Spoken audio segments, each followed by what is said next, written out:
Buenas tardes, queridos estudiantes, bienvenidos a la materia de Ciencias Naturales. Mi nombre es Gabriel Morales y como docente del Colegio Particular San José de Morán, vamos a ir revisando cada una de las clases que vayamos desarrollando de esta materia.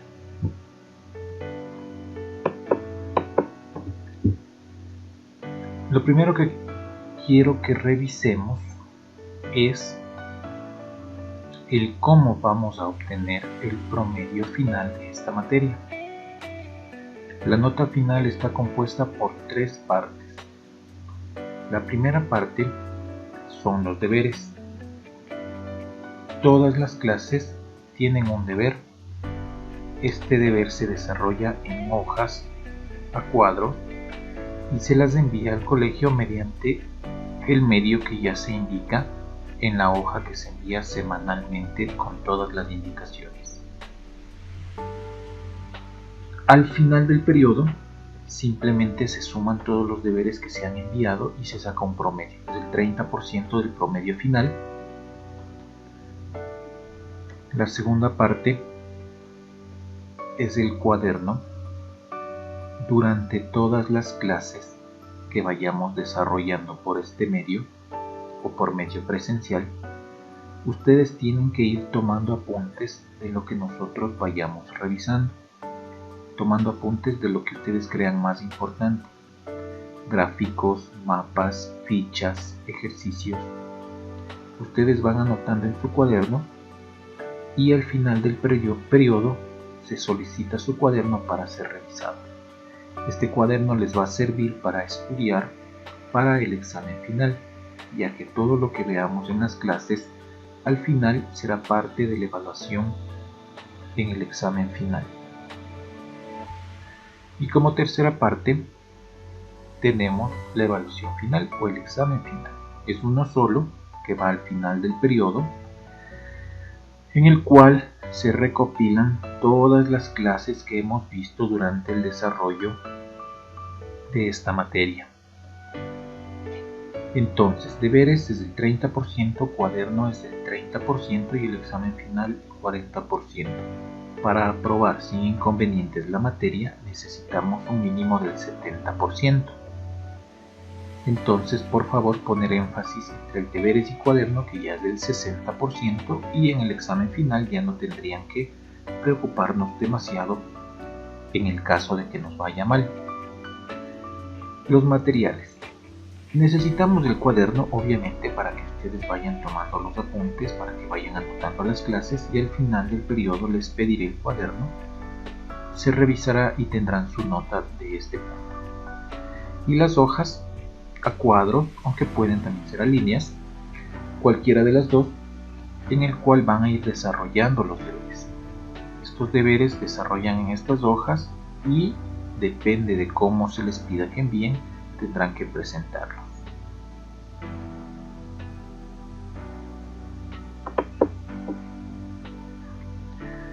Vamos a empezar entonces con el tema número 1, que es la célula. Como podemos revisar en nuestro texto, en nuestro módulo de estudio, la célula es la unidad básica de la vida. Todo lo que tiene vida está compuesto por células, es la unidad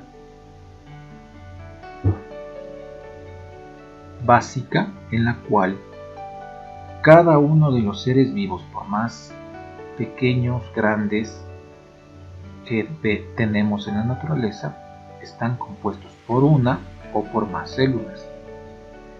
Por favor, vamos a tomar atención al siguiente video, vayan anotando lo que les parezca más importante para que vayan poniendo en su cuaderno y que además es parte del primer deber que se les va a enviar.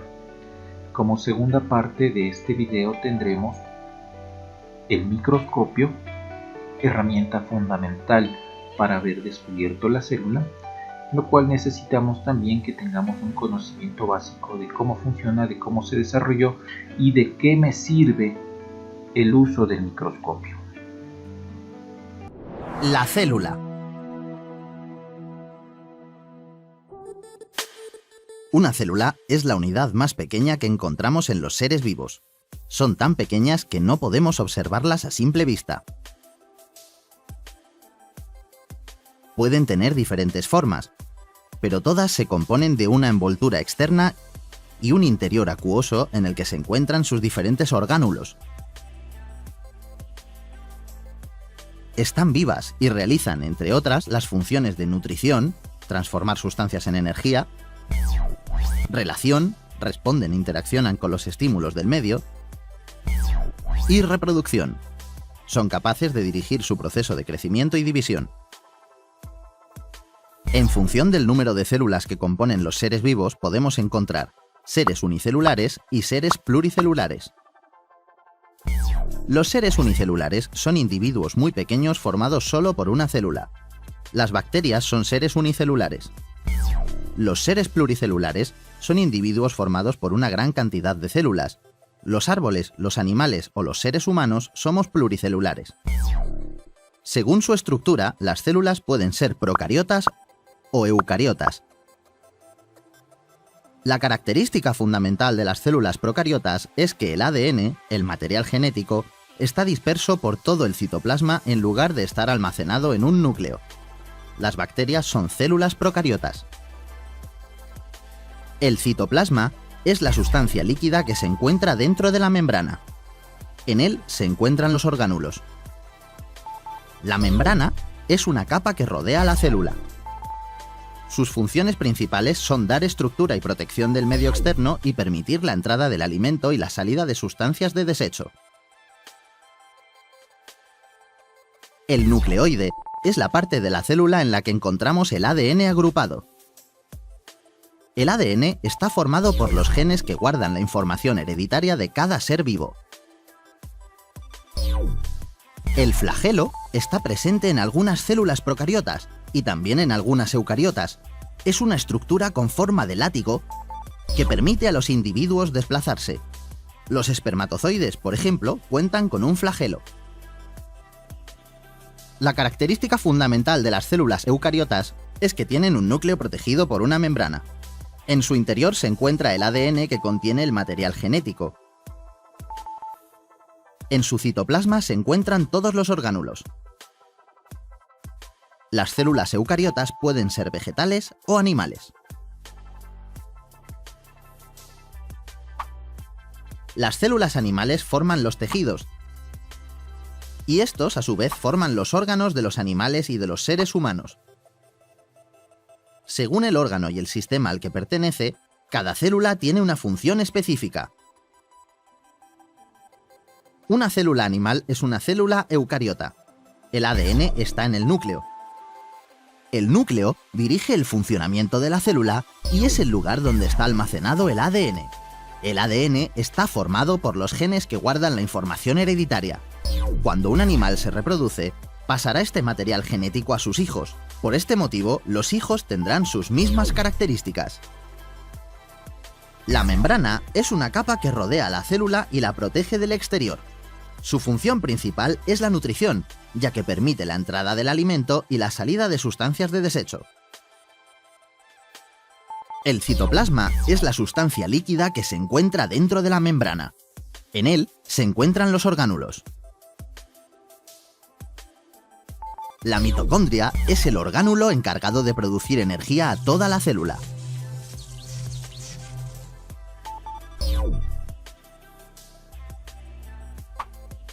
Las células vegetales forman las plantas, árboles, flores, verduras o frutas y se encargan de que éstas puedan crecer y desarrollarse. Las células vegetales crean su propio alimento a partir de la fotosíntesis. Una célula vegetal es una célula eucariota. El núcleo dirige el funcionamiento de la célula y es el lugar donde está almacenado el ADN.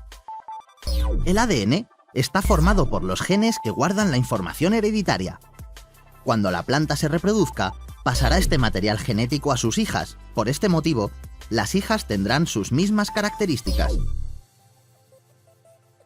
La membrana es una capa que rodea la célula y la protege del exterior. Su función principal es la nutrición, ya que permite la entrada del alimento y la salida de los desechos. Tiene una pared rígida que permite que las plantas puedan estar de pie. El citoplasma es la sustancia líquida que se encuentra dentro de la membrana. En él se encuentran los orgánulos. Los cloroplastos son los orgánulos donde se producen y almacenan compuestos químicos necesarios para la célula.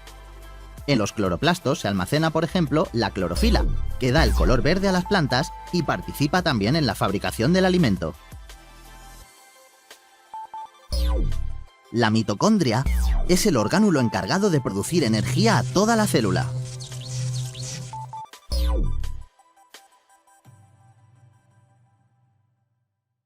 Todos los seres vivos están formados por células tan diminutas que es difícil verlas a simple vista. ¿Cómo lo habrán hecho los científicos para descubrirlas? Así es, utilizando el microscopio. Te invito a conocer la historia e importancia de este invento.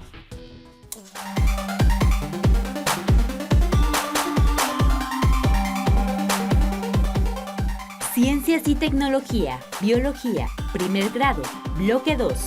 7. Tecnología para conocer a los seres vivos. Una revolución en el conocimiento. El microscopio. Una característica del ser humano es su curiosidad, y a través del tiempo, esta curiosidad le ha llevado a investigar sobre diversos aspectos. Uno de ellos es el mundo microscópico. Todo inició cuando descubrió que las imágenes se veían diferentes a través de los cristales. Por ejemplo, los egipcios usaban esferas de cristal de Murano para ampliar las imágenes. Y los romanos sabían que los cristales de los lentes que ellos llamaban impertinentes modificaban los objetos observados. Por ello, fueron los fabricantes de anteojos quienes encontraron la manera de construir los primeros microscopios. Hagamos un recorrido por la historia del microscopio a través de una línea de tiempo. En 1590, Zacarías Jensen, hijo de un fabricante de lentes, construyó el primer microscopio compuesto por dos lentes. 2 décadas después, en 1610, Galileo Galilei fabricó un microscopio compuesto con una lente convexa y otra cóncava, similar al de Jensen, y describió los patrones geométricos de los ojos de las abejas. Después, en 1665, Robert Hooke construyó un microscopio compuesto, el cual contaba con 2 lentes, un objetivo y un ocular, y a través de este observó tejidos, cabellos e insectos, así como cortes muy delgados de corcho. En ellos descubrió unas pequeñas celdillas a las que llamó cellulae, palabra que posteriormente se tradujo como célula. Más tarde, en 1673, Anton van Leeuwenhoek diseñó y construyó numerosos microscopios simples, todos ellos conformados por una lente y capaces de aumentar hasta 300 veces el tamaño de las imágenes. Con estos microscopios observó glóbulos rojos, ácaros y piojos. ¿Y qué crees? Encontró por primera vez diversos microorganismos en una gota de agua. Gracias a estas contribuciones, y después de observar las células de diferentes organismos, en 1839, Theodor Schwann, junto con Matthias Jacobs Leiden, propusieron a la célula como la unidad anatómica y estructural de todos los seres vivos. Y en 1858, Rudolf Virchow rechazó la teoría de la creación espontánea luego de que observó que las células se dividían y formaban nuevas células. Después, entre 1925 y 1932, Ernst Ruska y Max Noll diseñaron el primer microscopio electrónico, a través del cual observaron estructuras celulares con mucho más detalle que en el microscopio óptico, como se observa en esta membrana. Y a partir de entonces, se han desarrollado microscopios cada vez más avanzados, como el microscopio electrónico de transmisión, que aumenta 1.000.000 de veces lo observado, y el microscopio electrónico de barrido, que permite ver las imágenes en forma tridimensional. Como hemos visto, el microscopio ha sido de gran utilidad para la ciencia, al permitir, por ejemplo, observar las estructuras anatómicas de los seres vivos, identificar a los microorganismos causantes de enfermedades, conocer la composición de los medicamentos para mejorarlos y descubrir la constitución de los alimentos para desarrollar técnicas que reduzcan su descomposición. La curiosidad del ser humano no solo permitió construir el primer microscopio, sino que a lo largo de muchos años lo ha perfeccionado y se han desarrollado microscopios cada vez más avanzados. Gracias a ello, ha sido posible descubrir a la célula y a los microorganismos, así como observar sus estructuras. Además de que se ha favorecido el desarrollo del conocimiento científico en muy diversas áreas, como la biología, la química y la alimentación. Ahora que ya conoces el impacto de este gran invento, ¿qué te gustaría observar a través de un microscopio?